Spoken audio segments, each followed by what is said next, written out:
bismillaah.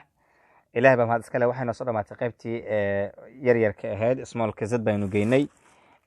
tan waxay ku saabtahay a to z, waa iyadii oo laga dhigay jumlo ama weer. marka waxaanu qoraynaa sida tan. wax sharaxaad u baahan maan horan usoo sharaxnay, xarfiyo dhammaystiran weeyaan. waxaan leenahay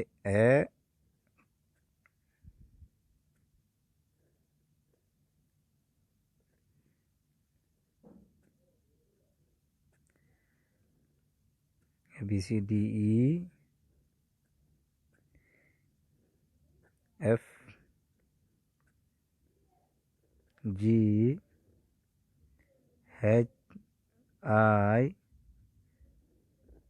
j k l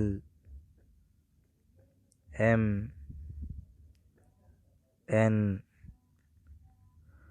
o p q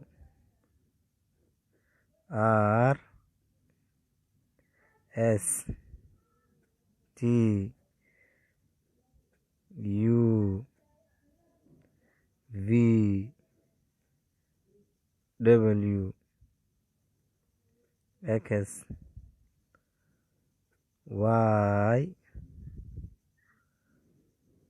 z.